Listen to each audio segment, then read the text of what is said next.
Salut Adrien. L'immersion est enfin terminée et avant de passer au montage des vidéos, je te propose un petit retour de mon expérience.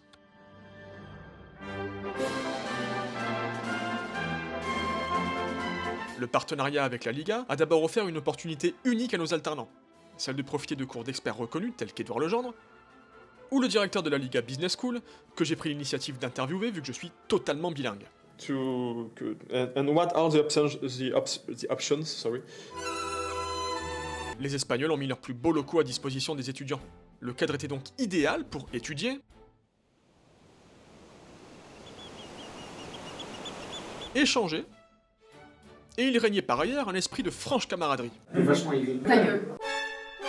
L'ambiance était en effet très bon enfant. Très bon enfant. Et la présence d'une caméra ne les a pas empêchés de se montrer parfaitement naturels.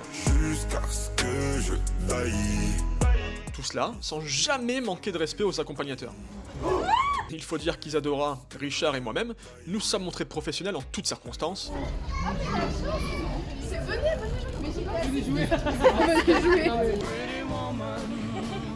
puis, bien évidemment, Madrid by Night, c'est quand même quelque chose.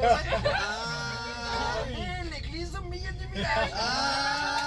Et ce, en dépit de la spontanéité des plus jeunes. Et là, franchement, moi, je veux bien être remplaçante tous les week-ends. Hein. Et des nombreuses tentations qu'offrait le temps libre dans la capitale.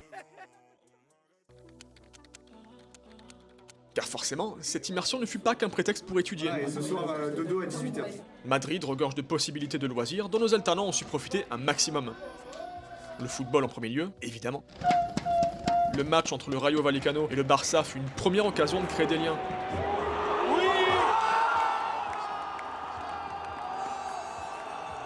Tous ont ensuite pu visiter les lieux typiques de la ville, profiter de son ambiance de fête, et bien sûr, visiter les stades Santiago Bernabéu et Civitas Metropolitano.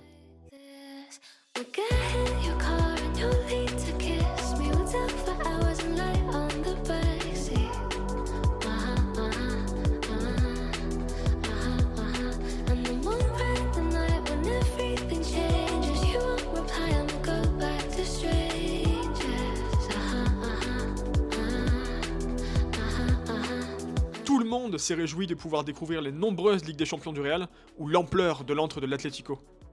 Et les guides n'ont pas hésité à nous livrer de nombreuses anecdotes, voire à nous donner leur avis éclairé sur l'univers du football. Mais je pense que la Coupe du Monde était trouvée. La dernière Coupe du Monde contre un Tchèque. Et bien sûr, impossible de ne pas mentionner la joie immense procurée par la découverte d'une gastronomie réputée et unique en son genre. Nous avons tous pu apprécier les parfums, les saveurs d'une cuisine raffinée, légère, fine et équilibrée. Les pâtes c'est du caoutchouc, une sauce chorizo sans chorizo, il a du parmesan sans parmesan. La quantité, la triche d'un collégien ou un en primaire, catastrophe. Mais tout cela, tu le verras dans les images que j'ai pu filmer. Les jeunes ont été adorables. Il faut dire que c'est une génération parfaitement au courant de l'utilité d'une caméra. C'est des vidéos les gars, vous pouvez bouger hein. Et je remercie bien sûr Isadora, qui s'est assurée que je puisse faire mon travail correctement. Isa. Voilà en tout cas tout ce que j'avais à te dire. Maintenant, direction mon logiciel de montage pour tenter de retranscrire, au mieux, l'état d'esprit d'une immersion inoubliable.